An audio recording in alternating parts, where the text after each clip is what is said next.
Well, hello everyone, and thank you for joining us for today's webinar, Beyond Probiotics, Prebiotics, and What About Postbiotics? So I'm Elizabeth, and I work with Anagenix in the marketing team. I'm happy to be hosting today's webinar. With me is Emma Graham. Some of you may already know her. She was Emma spoke in the last webinar we had on Fercali-Hu. And for those of you who are not so familiar, Emma is our product champion for Actazine and Livaux. And she's currently working on the second clinical for Actazine and Livaux, which we hope will be ready early part of next year. And so before I hand you over to Emma, I would like to thank everyone who did a re-registration for today's webinar. As you know, our previous link was hacked, and we had some 5,000 names and mostly Russians. So we were hacked by the Russians. And so I had to close that link and open a second link for you to do the registration. And going forward, I'm hoping this will not happen again. I've moved all registration to manual approval. So I think we should not have the same problem again. Okay. And just a couple of housekeeping. So as we go through the webinar, if you have questions, please enter your questions in the question function of the menu bar. And we will have a survey at the end of this webinar.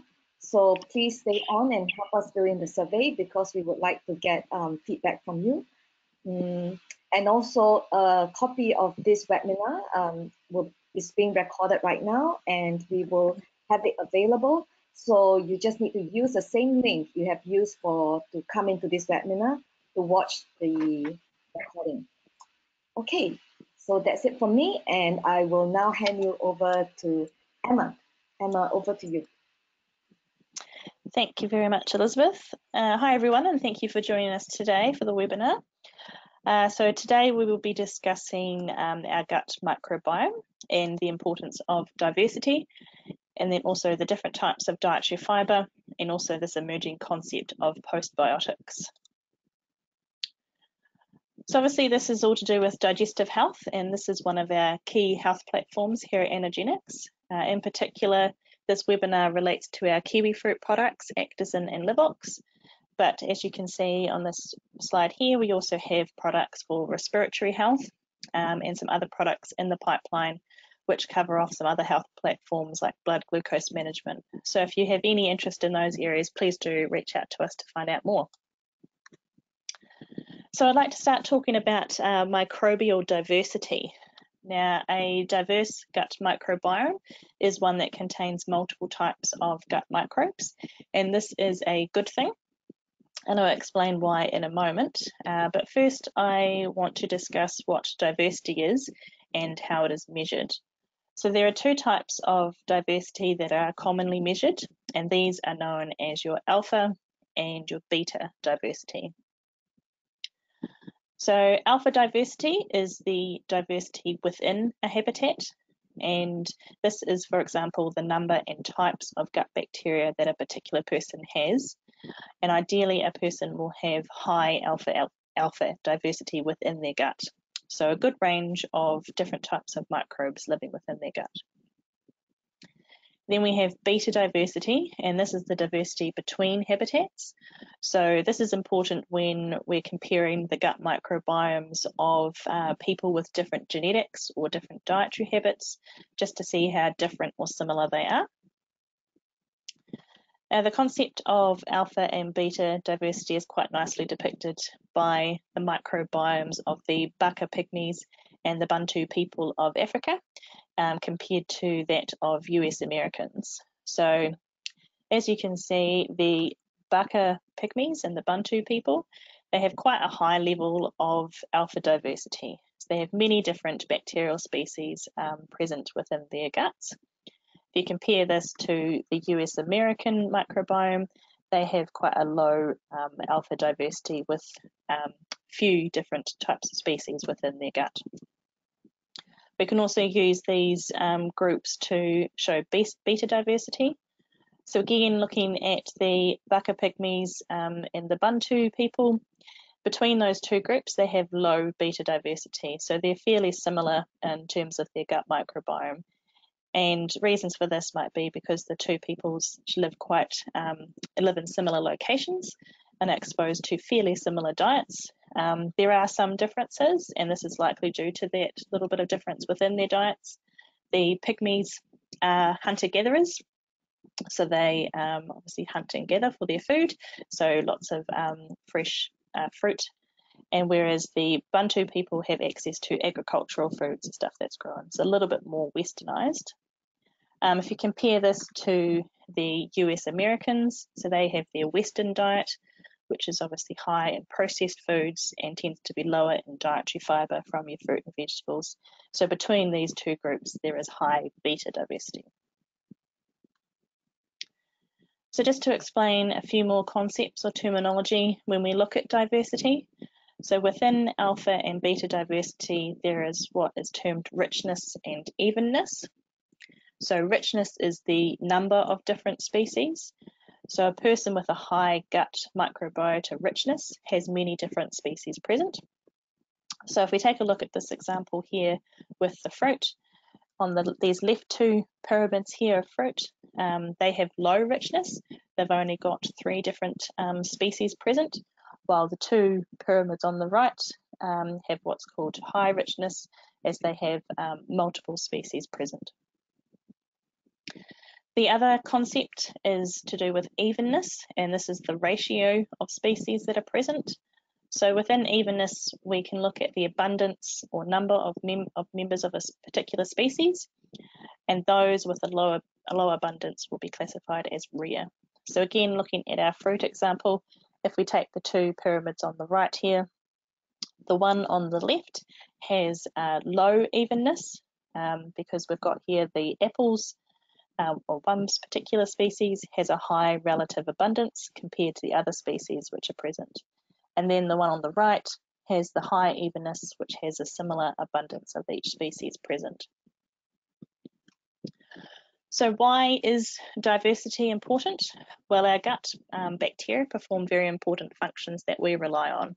So we need their enzymes to help extract energy from the non-digestible nutrients like dietary fiber.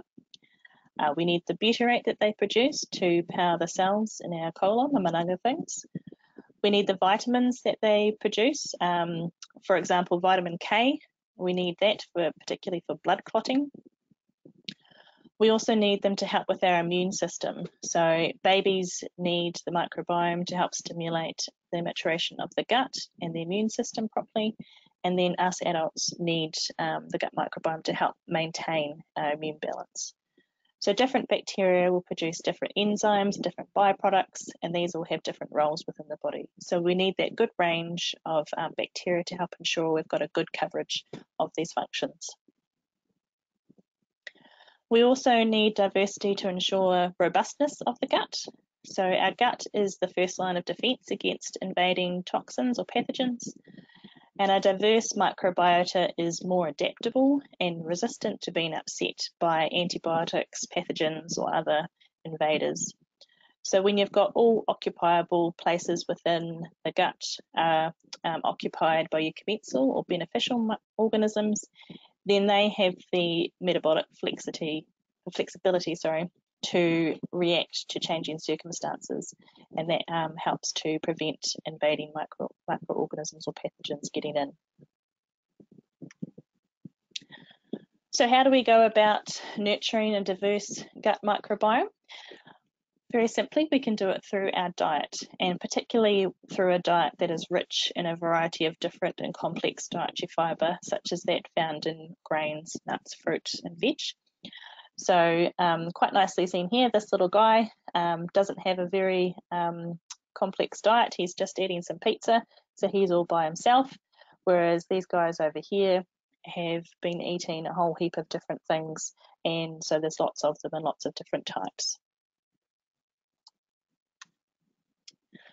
So what is this dietary fibre that is needed to nurture our gut microbiome diversity? Well, it's the edible portion of plants that's resistant to digestion and absorption in the small intestine, and instead it can help to increase the viscosity, add bulk to stool, and can also get fermented by the gut bacteria further down in the colon. So dietary fibre consists of polysaccharides and oligosaccharides. So these are polymeric materials comprised of chains of monosaccharide or sugar units, and these are bound together by glycosidic or sugar linkages. So some typical examples could be cellulose, hemicelluloses like xyloglucan, beta-glucan, very complex ones like pectin, lignin, and then some simpler ones like inulin, phos, and gos. We have fructo-oligo and galacto-oligosaccharides that we all know as prebiotics. So some of these polymers have quite simple structures that are easily and rapidly fermentable by gut bacteria and early in the gut. So for example, inulin, phos, and gos are only comprised of chains of single constituent sugars. So for example, fructose for inulin and phos, and galactose for gos.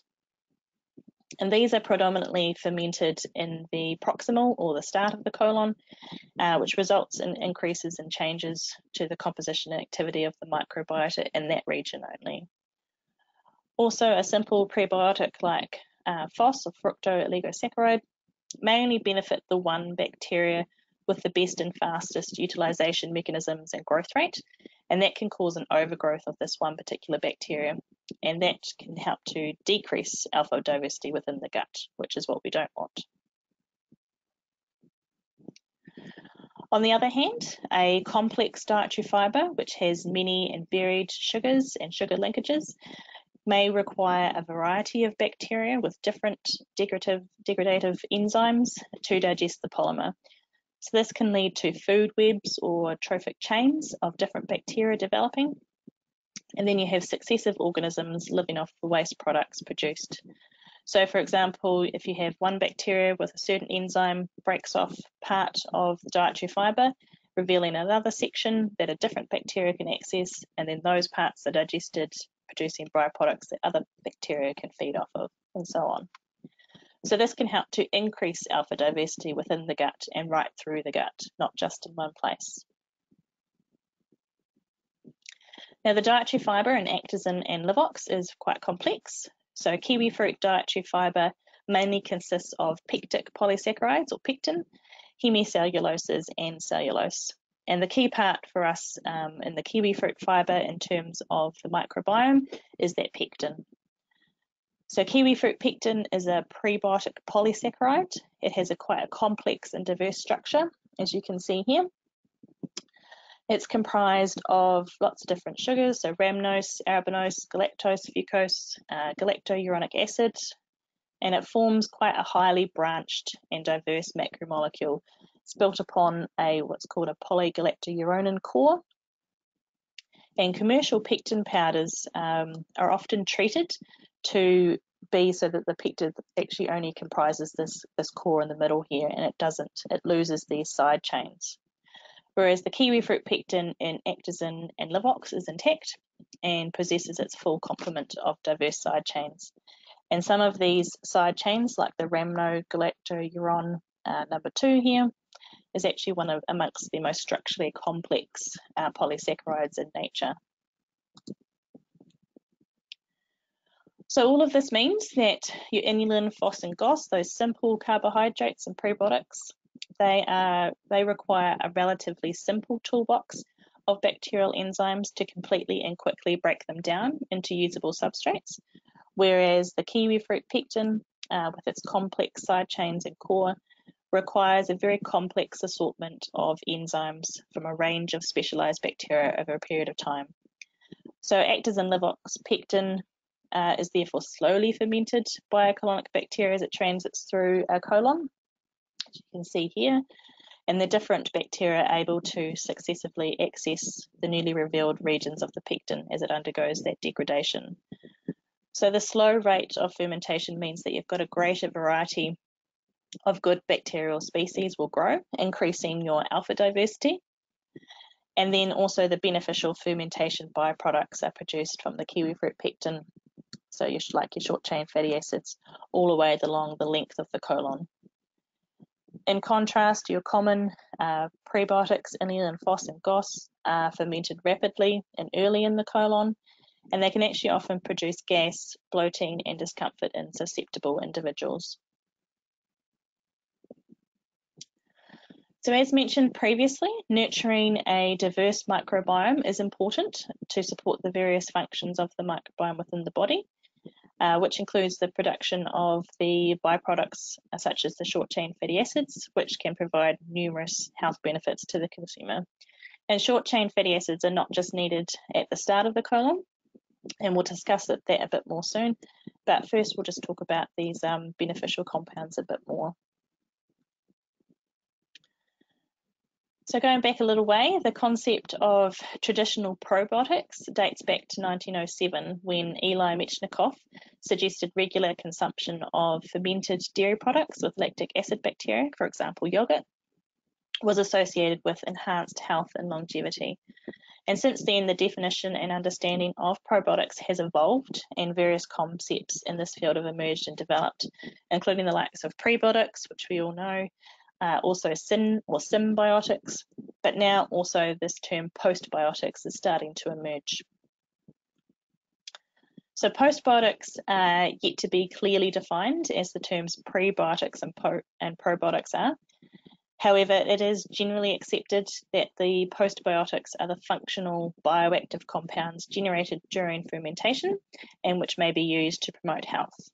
So they can include non-viable bacterial products, so like the cell wall components or constituents, or also the metabolites secreted either by the live bacteria or also once they've been released after bacterial lysis. And these can be things like enzymes and other proteins, peptides, polysaccharides, vitamins or cofactors, and organic acids and short-chain fatty acids. So several studies have provided evidence of the health-promoting effects of good gut bacteria, and many of these are now associated with the postbiotics that are generated. So the postbiotics not only have effects locally, for example, modulating the immune system and having anti-inflammatory and antimicrobial effects, but they can also have systemic effects via the host and metabolic and signaling pathways, for example, affecting fat storage and the circulatory system. And some of the key postbiotics generated by our gut bacteria are the short-chain fatty acids such as butyrate, propionate, and acetate. And butyrate is arguably one of the most important postbiotics generated during that microbial fermentation of dietary fibre. Excuse me. So before we get into the benefits of butyrate, we're just going to talk about briefly how it is generated. So in contrast to aerobes, which is like most of our human cells, our gut microbiome is mainly comprised of anaerobic bacteria. So they conduct their energy metabolism in the absence of oxygen. Now, in order to generate energy from the colonic bacteria can ferment sugars from the dietary fibre through glycolysis and produce organic acids like lactate and short-chain fatty acids like acetate and butyrate, whereas aerobic metabolism uses both glycolysis and oxidative phosphorylation. So this is just the pathway here, so it's fairly complex, but the dietary fibre and the sugars come in and the bacteria work to break it down and convert into these short-chain fatty acids. So butyrate is actually produced by special butyrate-producing bacteria, and these are members of the proximal, or the start of the colon, dominating bacterial phylum Firmicutes, for example, Fecalibacterium prausnitzii and the Roseburia species. Now, one of the key functions of butyrate is that it is an energy source, and the intestine has quite a high rate of energy expenditure because the digestion and absorption processes are highly dependent on energy. The intestine is also the body's largest immune and neuroendocrine organ, so it is highly active. And collectively, the intestines, pancreas, spleen, and stomach actually account for less than 6% of body weight, but they can contribute to 20 to 35% of the whole body energy expenditure when at rest. And the colon can make up to close to half of this usage.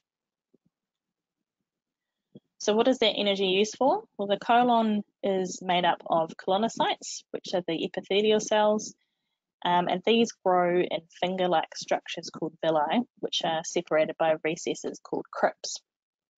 So what happens is the colonocytes will proliferate or grow down in the crypts, and they get pushed up into the villi, and then they can exfoliate off via apoptosis or cell death. And this process means that the epithelium within the gut is completely renewed every 4 to 6 days. Now, the colonocytes can't use sugar for energy. Instead, they rely on this microbial butyrate to generate the ATP or the energy that they need to function. And if there isn't any butyrate available, then the colonocytes will actually break down their own proteins by autophagy to survive. And an average of 70% of the colon's energy is from butyrate. So it is essential for there to be a source of butyrate present in the colon. So what else does butyrate do? Well, butyrate is a signaling molecule, an epigenetic modifier. So it's a ligand for G protein coupled receptors, the GPRs. So butyrate will bind to these G protein receptors, and this triggers a cascade of biochemical pathway events. It can lead to increased gene transcription and protein translation for a variety of cellular functions. And some of these functions include mediation of host metabolism, for example, fat storage, see down here, and insulin signaling. And they can also help to the production of hormones like leptin and PYY, which are involved in appetite regulation. So in this way, dietary fibre fermentation by the gut bacteria can actually affect satiety and weight gain via butyrate. Butyrate also plays a role as an anti-inflammatory agent. So butyrate can inhibit histone deacetylases, or HDAC, which then leads to the inhibition of nuclear factor kappa B. Now, NF-kappa B can regulate many genes involved in the early immune inflammatory response. And it's been found that the activity of NF-kappa B is often dysregulated in colon cancer and also in inflammatory bowel diseases like ulcerative colitis and Crohn's. So studies have suggested that increasing butyrate can help to ameliorate the inflammation and symptoms in these conditions. Butyrate can also help to modulate oxidative stress in the colonic mucosa. Oxidative stress is involved in both inflammation and the initiation and progression of carcinogenesis. And as butyrate can help to increase the concentrations of antioxidants and also to reduce reactive oxygen species production, can have enhanced butyrate production in the colon, could lead to improved barrier function and also resistance to toxins. So butyrate can also help to promote the growth and regeneration of the colon epithelium. So butyrate concentrations down in the crypts within the colon is quite low, and what happens is this can enrich gene expression for the cell proliferation type functions. So this stimulates colonocyte growth in the crypts. Up near the lumen, where the concentration is up at 5 millimolar, then this is in excess of metabolism, and so the cells will accumulate butyrate, and this leads to inhibition of HDAC and leads to apoptosis or cell death, and then the cells will exfoliate off. Research has also shown that butyrate can kill colon cancer cells. So this is because the cancer cell metabolism is different. So cancerous colonocytes have been found to not use butyrate for their energy source. They're only able to use glucose. Excuse me. And the cancer cells been found to be particularly susceptible to that butyrate-induced apoptosis. So the cancerous colonocytes are no longer using butyrate for respiration or energy like other colonocytes. So in that butyrate-rich environment, there's now a surplus of butyrate. So in addition, the cancerous colonocytes no longer produce the pumps required to export out that surplus butyrate. So the cancer cells will accumulate the butyrate because they can't metabolize it, and that surplus leads to inhibition of HDAC and results in their apoptosis or cell death. So basically it also means that they are susceptible to butyrate-induced apoptosis at lower concentrations than the other colonocytes. So colon cancer has been associated with a low fibre diet and is more prevalent in the distal colon, and this is where butyrate concentrations are naturally lower. The butyrate producing bacteria are in greater relative abundance in the proximal colon where the dietary fibre enters, over here. And in the absence of dietary fibre further down the colon, there is less butyrate. And in the absence of butyrate, then the cancer cells can be free to metabolize that blood glucose and proliferate. So if we can actually get fibre being fermented further down in the colon, then that could lead to an increase in butyrate concentrations down there to help control that carcinogenesis. So your complex branch dietary fibre or prebiotics such as the kiwifruit pectin and actins and Livaux, these take longer to ferment. And this means that their existence for longer, there's more water being held by them, and they can continue to have bacteria associated with them. And it's the butyrate producing bacteria can actually work better when water is present. So that additional bulk can help to stimulate gut motility, and then you've got that faster transit of the proximal colonic bacteria and their butyrate down towards the distal end. So then your fermentation of the dietary fibre can occur all the way along and down to the end of the colon, producing more butyrate where it's needed. So you get an increased butyrate will help to prevent autophagy of the normal colonocytes, promote those normal colonocyte turnover through the proliferation and apoptosis, and then also help to kill those cancer cells. So the fermentation of actins and Livaux along the length of the colon has been shown in an in vitro simulation of the human gastrointestinal tract. This is called the SHY model. And this model allows the researchers to study what is happening at each section of the digestive tract separately and breaks it down into the 3 colon parts. So you've got the ascending, transverse, and the descending colon. So in this model, we had actins and Livaux were fed into it as part of a symbiotic formulation, and the simulated daily dosing of the formulation was found to significantly increase the amount of butyrate in all 3 of the colonic regions compared to the control, not just at the start. So just to summarise the key points from today's webinar. So having a diverse gut microbiome is very important, and we can help to nurture this diverse microbiome through our diet, and in particular by giving it the right types of dietary fibre. So this results in the generation of postbiotics, which are in simple terms those waste products from the activity of the bacteria in the gut. And arguably one of the most important of these byproducts is butyrate, as it provides the main source of energy for our colon to work. It plays a role in weight management and satiety through various signaling pathways, can help to control inflammation, and is also vital for preventing colon cancer by inducing the apoptosis of the colon cancer cells. And kiwifruit pectin, which has a complex and diverse structure, is a key prebiotic material for generating butyrate, and it is naturally found in this form in actins and Livaux. So taking actins and Livaux is a good way to help increase your microbial diversity and produce butyrate right throughout the colon. Cool, thank you for your time, everyone. That's all from me, and I will hand you back over to Elizabeth now.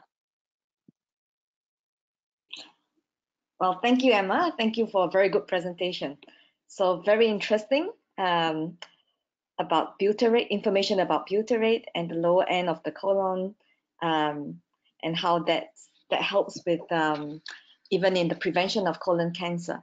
So we have a couple of questions that has just come in. So the first is, are you saying that the likes of FOS and GOS do not produce butyrate?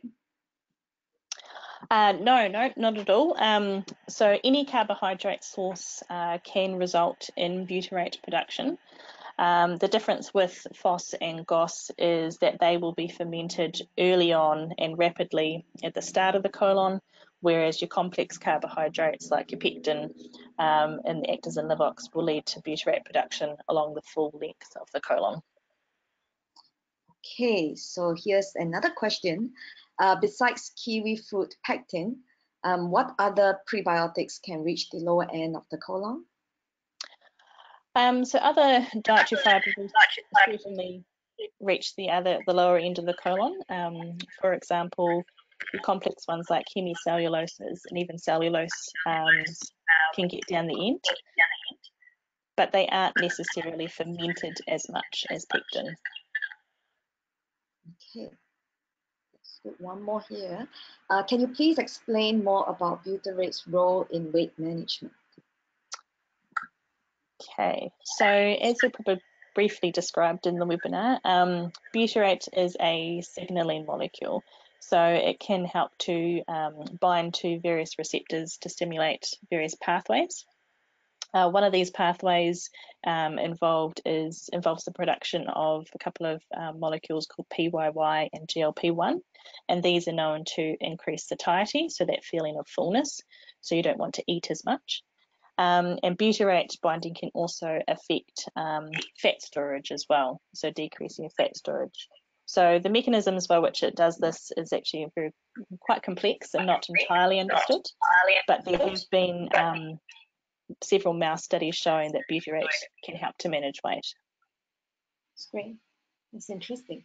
Okay, so this is another question. What is the amount of pectin in kiwi fruits? In kiwi fruit, so within kiwi fruit, you have about 3% dietary fibre, and of that, roughly about a third of that is pectin. Okay, all right, and we have one question here. Is there a recommended dosage of pectin per day? Ooh, that's a tricky one. I don't think there would be a recommended dosage as such, but from that SHINE model, the in vitro model we looked at, actinin and Livaux were fed into the system with a dose of 1.2 grams each per day, and that was sufficient to increase the butyrate throughout the colon. So that level would be a good dose to help boost your butyrate. Okay. And how much of actinin and Livaux would you recommend? Would it still be our 600 milligram of actinin and Livaux? Would that be a good recommendation to go with? Yes, yep, definitely. 600 milligrams a day of actinin or Livaux will help to provide the nutrients that those bacteria need to produce butyrate. Yep. Okay, so one more question here. Can pectin be destroyed during processing? It depends on the processing. However, there have been studies with high temperatures, such as that used in extrusion processing, have found that the pectin remains intact. Some things like boiling, for example, may destroy the pectin, but in the case of actins and Livaux, I don't think anyone would be adding actins and Livaux to a pot of boiling water, so we should be safe on that front. Okay, good. So, so here's another question. What are the other types of postbiotics besides butyrate? Yep, so there's a whole heap of different postbiotics. So there's a wide range of compounds. This obviously includes the short chain fatty acids that we've been talking about. There's also things like enzymes, other proteins, vitamins. carbohydrates, and even the cell wall components of the bacteria themselves can be classified as postbiotics. Okay. So I think this is another question. What other postbiotics does Actizin and Livaux produce, and how are their benefits different from Butyrate? So Actizin Livaux, with that prebiotic material, the pectin in there, the fermentation of that will also lead to production of other short-chain fatty acids, for example, propionate. And propionate is quite a neat wee short-chain fatty acid as well. It actually will be transported to the liver and promotes various other health benefits, including being involved in fat synthesis. And this can also be beneficial for weight management. Okay, so I noticed we've just passed the half-hour mark, and so I think we've come to the end of the webinar. So please, if you have any more questions, please just send those back to us, and we will definitely get back to you. We have there's a handout function there on the menu bar, so that's where you can download our presentation, and please stay on to answer the survey questions. Right, and thank you everyone for joining us, and we will be in touch soon for the next webinar. Okay, so thank you, and thank you, Emma. It's been a good webinar. Thank you. Okay. Bye. Bye-bye.